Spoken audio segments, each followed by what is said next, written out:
ہم نے تو اب تک سنا تھا کہ نمرود کو مچھر سے ہلا دیا، فرعون کو پانی سے ہلا دیا، لیکن آج کے وقت کی بڑی بڑی طاغوتی طاقتوں کو مولا بہت ہلکے وائرس سے تو نے ہلا دیا ہے۔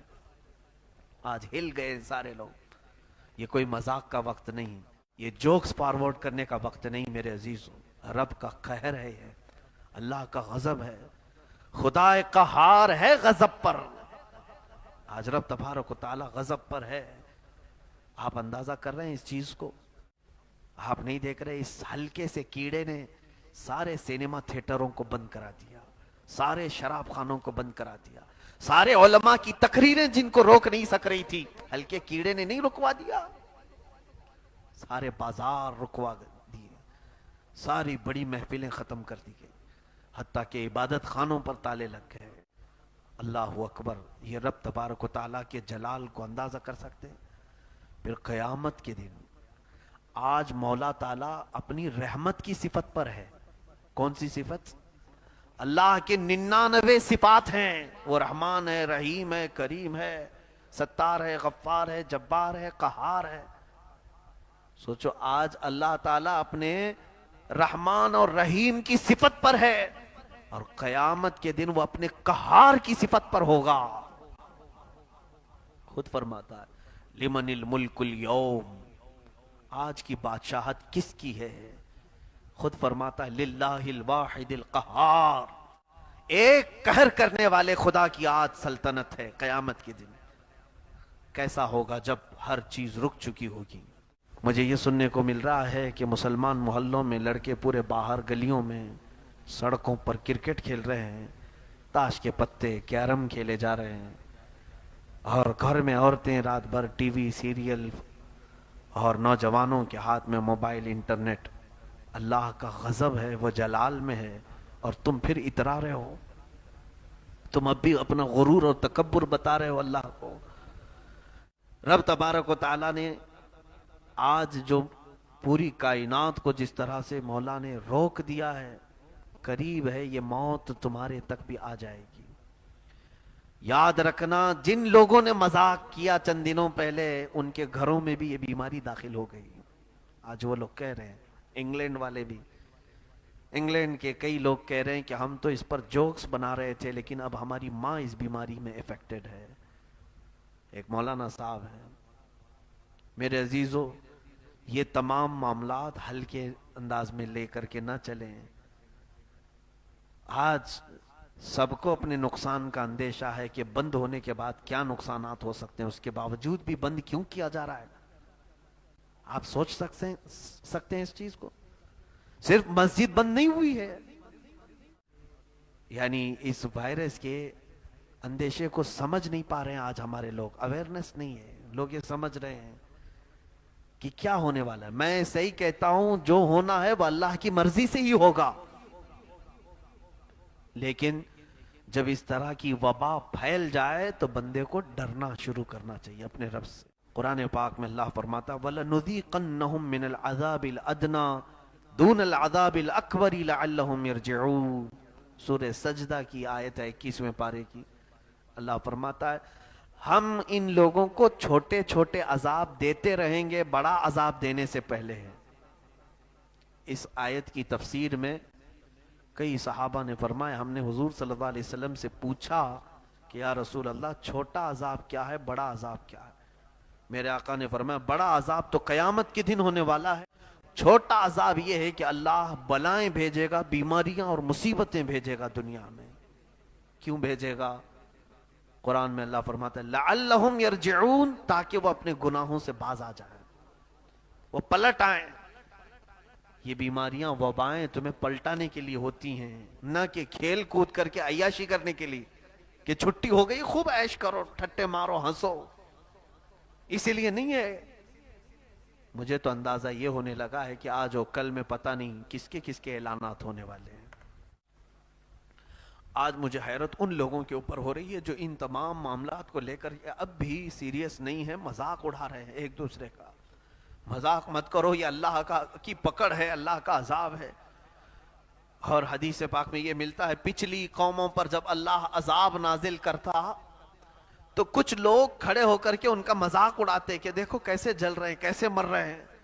رب تبارک و تعالیٰ اپنے جلال میں ان لوگوں کو بھی گرفتار فرماتا. آج یہی ہو رہا ہے. انتظار کریں وہ لوگ جو مزے لے رہے ہیں اور لطیفے بنا رہے ہیں اور ایک دوسرے کو جوکس کر رہے ہیں. میں توبہ کرتا ہوں ان تمام محفلوں سے اور ایسی باتوں سے. اب کرنا کیا چاہیے ان حالات میں؟ میں اگر وہ ڈاٹا لے کر کے بیٹھوں تو بیان لمبا ہو جائے گا. 3 ہفتوں میں، صرف 3 ہفتوں میں اٹلی کے اندر جو شروع میں 3 لوگ، 5 لوگ، 7 لوگ تھے، آج کی اپڈیٹ یہ ہے کہ 80,000 لوگوں کو یہ کیڑا پکڑ چکا ہے. تقریباً 80,000 کے قریب. 2 مہینے بھی نہیں گزرے 80,000 لوگ افیکٹڈ ہیں. اس میں بڑے بڑے پیسے والے لوگ، اور ان کے پاس ہیلتھ منسٹری اتنی طاقتور ہے کہ وہ دنیا کے سب سے پاش لوگوں میں آتے ہیں. ان کے پاس بیماریاں ہی نہیں تھیں، سب سے ہائی لیول کے ڈاکٹرز ان کے پاس تھے. اور آج کی رپورٹ یہ بھی ہے کہ علاج کرنے والے 11 ڈاکٹروں کی موت ہو چکی ہے. مولا جب پکڑنے پر آئے تو اونچے اونچی سیٹوں تک کو ہلا دیتا ہے. کون ہے آج تمہارا علاج؟ میرے عزیزوں، وہ یورپ ہے جو ترقی یافتہ ممالک ہیں، جو بے بس ہیں، گھٹنے ٹیک چکے اس طاقت کے سامنے. امریکہ آج اپنی ساری سربلندیوں کے باوجود ناک زمین پر رگڑ رہا ہے. ہمارے پاس اب طاقت نہیں ہے. لوگ اپنے اپنے جگہوں سے اعلان کر رہے ہیں کہ اپنے اپنے دعائیں کرو. سارے بے بس ہو چکے ہیں. جن کے پاس ساری سہولیات ہیں وہ بے بس ہیں. ہندوستان میں تو اور بھی ہیلتھ کے معاملات کو لے کر کے کوئی انتظامات نہیں. اور جانتے ہیں آج آپ بڑے بڑے جو منتری ہیں اوپر، ان تک کوئی ایفیکٹ ہو گیا اور وہ لوگ شکایت کر رہے ہیں کہ ہمیں علاج نہیں مل رہا ہے. عوام، یہ آج عام پبلک کو اگر یہ تمام چیزیں ایفیکٹ ہوں تو میں کون اٹھائے گا، کون لے کر کے جائے گا، کون دیکھے گا؟ میرے عزیزوں، یہ تمام چیزوں میں آج ڈر رکھو. کھیل کود کے لیے بازار باہر گرم مت کرو. کیا کرنا کیا چاہیے ایسے اوقات میں؟ مجھ سے بہت سارے لوگ سوال کر رہے ہیں مسجدیں بھی جب بند کر دی جائیں گی تو ہم کہاں جائیں گے؟ مسجدیں اس لیے نہیں بند کی جا رہی ہیں کہ تمہیں نماز نہیں پڑھانا ہے، تمہیں عبادت سے روکنا ہے، اس لیے مسجدیں نہیں بند ہو رہی ہیں. ہیلتھ منسٹری اس لیے یہ تمام اقدامات نہیں کر رہی ہے. بلکہ معاملات اتنے گمبھیر ہیں کہ اگر اس چیز کو ایسے ہلکے میں لے لیا جائے تو یہ پھر قابو میں نہیں آئے گا. ہزاروں نہیں، لاکھوں کی تعداد میں موتیں ہوں گی. دن میں 1-1 لاکھ لوگ مر جائیں گے اگر اس کو گمبھیرتا سے نہ لی جائے. اس وقت کیا ہوگا؟ نہ کوئی مسجد رہے گی، نہ کوئی درگاہ رہے گا، صرف لاشیں ہی لاشیں ہوں گی. آج اگر ہم اپنی مسجدوں کو اور ساری چیزوں کو نہیں بچا پائے، پڑھنے والا کون رہے گا یہاں پر؟ سب سے پہلی چیز فروض میں جان کی حفاظت فرض اعظم ہے. اپنی جان کی حفاظت فرض اعظم ہے. 5 فرائض ہیں، ان میں سے سب سے پہلا فرض جان کی حفاظت ہے. اللہ تبارک و تعالیٰ نے حکم فرمایا. اللہ کے عذاب کی یہ نشانیوں میں سے سب نشانیاں اس سال ہم نے پچھلے سال دیکھ لی. چاند گرہن اللہ کے عذاب کی نشانی، سورج گرہن اللہ کے عذاب کی نشانی. 2019 میں یہ دونوں ہو چکے، جولائی میں اور دسمبر میں. اور پھر قحط سالی پڑ جانا یہ اب آنے والا ہے. آرتھک مندی، اس سے اتنے خطرناک انداز میں جوجھیں گے. غریب بیچارے کہاں سے لائیں گے، کہاں سے کھائیں گے؟ اور اس کے بعد اللہ کا سب سے بڑا عذاب یہ بھی ہے کہ ان سے عبادتوں کی توفیق چھین لے گا. وہ تمام چیزیں آج دیکھ رہے ہیں ہم. ایسے وقت میں کرنا کیا چاہیے؟ اسی بات پر میں اپنی گفتگو کو سمیٹ رہا ہوں. قرآن کی یہ آیت حوصلہ افزا ہے ہمارے لیے. وَمَا كَانَ اللَّهُ لِيُعَذِّبَهُمْ وَأَنْتَ فِيهِمْ وَمَا كَانَ اللَّهُ مُعَذِّبَهُمْ وَهُمْ يَسْتَغْفِرُونَ. یہ 9ویں پارے کی آیت ہے سورہ انفال میں. اللہ تعالیٰ فرماتا ہے اللہ اس قوم کو عذاب میں گرفتار نہیں کرے گا اس لیے کہ ان میں میرا محبوب ہے. اے محبوب، آپ ان کے بیچ میں ہیں اور دوسری جگہ اسی آیت کا دوسرا ٹکڑا یہ ہے وَمَا كَانَ اللَّهُ مُعَذِّبَهُمْ وَهُمْ يَسْتَغْفِرُونَ، اور اللہ ان کو اس وقت تک عذاب نہیں دے گا جب تک یہ استغفار کرتے رہیں گے۔ اور میرے آقا صلی اللہ علیہ وسلم نے اس قرآن کی آیت کی تفسیر میں یہ فرمایا، حضور فرماتے ہیں اللہ نے میری امت کو 2 امان عطا کیا۔ کیا؟ 2 امان، ایک رسول کی ذات اور ایک توبہ و استغفار۔ اور صحابہ کو حضور صلی اللہ علیہ وسلم نے یہ تلقین فرمایا۔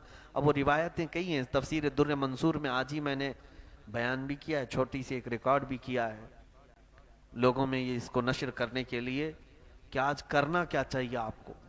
صحابہ اکرام نے فرمایا اللہ نے 2 امان اس امت کے لیے اتارے تھے، ایک رسول کی ذات جو اللہ نے اپنے قبضے میں واپس لے لیا، اور دوسرا استغفار جو قیامت تک رہے گا۔ میرے آقا فرماتے ہیں میں چلا جاؤں گا لیکن رب کو منانے کے لیے تمہارے درمیان میں استغفار چھوڑ جا رہا ہوں۔ کتنی بڑی بات ہے۔ اور حضور صلی اللہ علیہ وسلم کی ایک حدیث یہ بھی ہے، امام احمد نے اس کو روایت میں نقل کیا ہے، فرماتے ہیں میرے آقا صلی اللہ علیہ وسلم اللہ کے نزدیک تمہارے استغفار سے زیادہ کوئی چیز پسند نہیں ہے کہ وہ تمہیں ہر تنگی سے نجات دے دے گا، ہر بلا سے، ہر مصیبت سے آزاد کر دے گا۔ آج لوگ جو جس طرح کی مصروفیات میں ہیں، میں بڑے ادب کے ساتھ گزارش کروں گا بچوں سے، جوانوں سے، بڑی عمر کے حضرات سے، عورتوں سے، اپنے اپنے گھروں میں بند ہو جاؤ، اپنے گھروں کا اعتکاف کرو اور سب کو لے کر کے بیٹھے، دسترخوان بچھائیں، دانے ہوں تو ٹھیک ہے نہیں تو تسبیح لے لیں۔ ہر گھر سے 70,000 بار استغفار ہونا چاہیے۔ کتنی بار؟ 70,000۔ کاش اگر یہ میرا میسج سب کو پھیل جائے۔ دیکھیں اگر ہمارے گھروں سے استغفار کی گونج اٹھی تو میرے مولا کا وعدہ ہے جب تک استغفار کرتے رہیں گے میں عذاب نہیں لاؤں گا، عذاب نہیں آئے گا۔ اللہ تعالیٰ اپنے وعدے کے خلاف نہیں فرمائے گا، کبھی نہیں فرمائے گا۔ حتیٰ کہ ایک حدیث میں یہ بھی ملتا ہے کہ اگر بجلیاں آ بھی جائیں تو استغفار کرتے رہو گے تو تمہیں نقصان نہیں پہنچائیں گے۔